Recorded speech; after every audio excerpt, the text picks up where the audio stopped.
Vamos a hablar un poco de requerimiento, pero no de numerología, que para eso están las tablas, sino de entender que cuando nosotros trabajamos con fósforo inorgánico, como los fosfatos para nutrición animal, los altos niveles contribuyen primero y principal a un aumento de costo. Por eso, cuando nosotros hablamos de margen de seguridad, yo automáticamente digo, ¿margen de seguridad o margen de inseguridad? ¿Por qué? Porque si yo formulo con una mayor cantidad de fosfato, que es una fuente de fósforo inorgánico, estoy aumentando el costo de mi ración. Y a su vez, estoy aumentando la contaminación ambiental, lo que antes vimos como la eutrofización. Entonces, realmente, como requerimiento de fósforo, la cantidad de fósforo inorgánico en términos de fosfato que yo estoy agregando a la ración es muy importante. Ahora, nosotros al principio hablamos del calcio.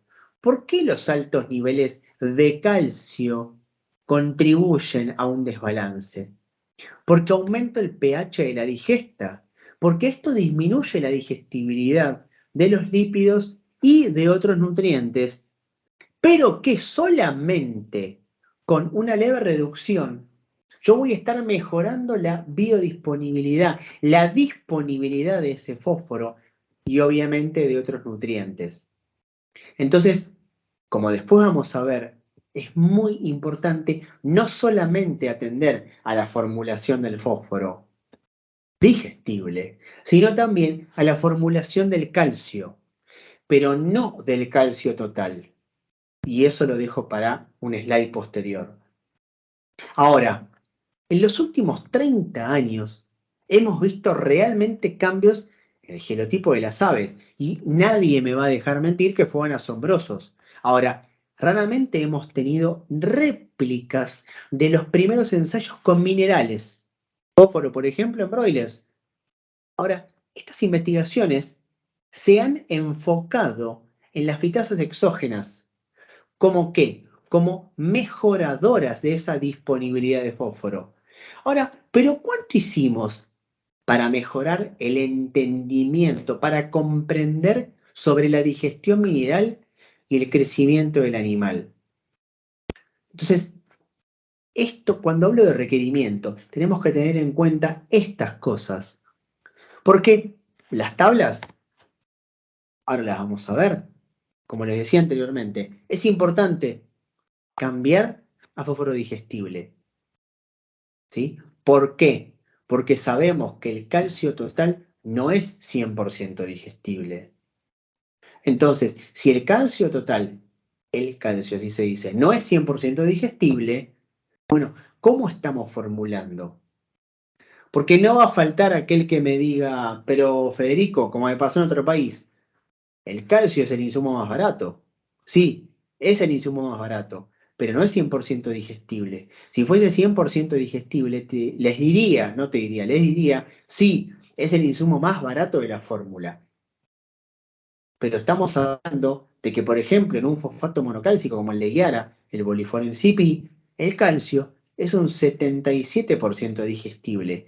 Ahora, sí, me escucharon bien, 77% digestible, no es 100%.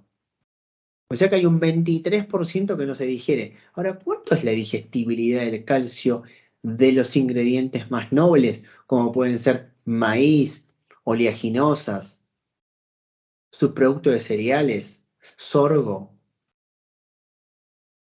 Les puedo asegurar que ni por, no sé, proximidad está cerca de los 60. Entonces, tengan en cuenta el calcio digestible. Y hoy hay muchas informaciones, mucha literatura, muchos ensayos que hablan de calcio digestible. Si quieren ir a buscar a alguien en particular, Roselina Ángel es una de las expertas en fósforo y en calcio que les va a hablar sobre fósforo digestible. A su vez, y por añadidura o adicionalmente, la relación de calcio total fósforo digestible, como van a leer en algunos trabajos de ella, no cubre nuestras necesidades de formulación. Por lo tanto, y como quizás lo veamos a posterior, tenemos que dejar de hablar, y que es parte de romper ese statu quo, tenemos que dejar de hablar de calcio total, fósforo digestible, porque no estamos contribuyendo en nada.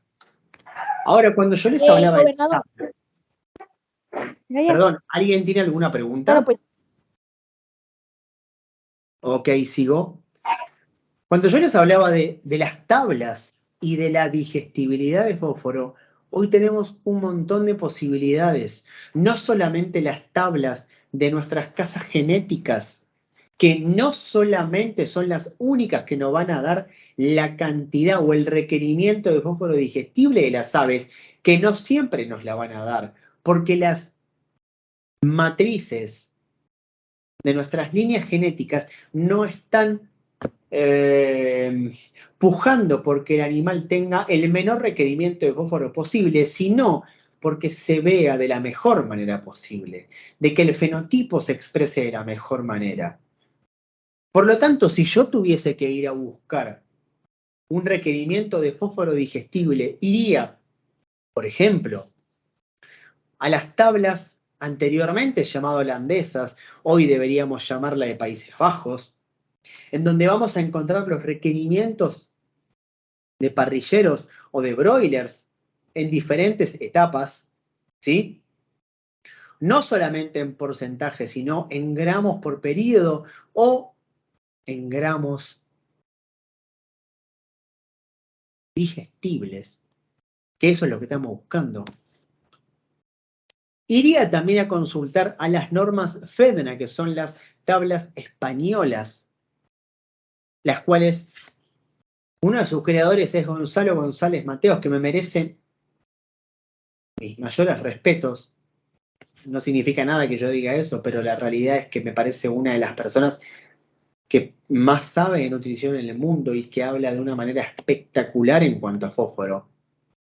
Entonces aquí también tenemos, ¿sí?, los datos para poder trabajar con fósforo digestible. Y por último tenemos las tablas brasileñas para aves y cerdos, las cuales también nos hablan de qué cantidad, ya sea en porcentajes o en gramos, de fósforo digestible necesitamos para nuestras aves y en este caso para un desempeño regular, medio y medio superior. Con lo cual tenemos para elegir. Entonces, creo que, digamos, hoy en día ya no es una opción decir no tengo la información. Ahora, podemos discutir sobre si tenemos la información de calcio digestible o no, pero yo creo que si buscamos un poco, si hacemos un deep dive, como se dice en inglés, o profundizamos, lo vamos a encontrar.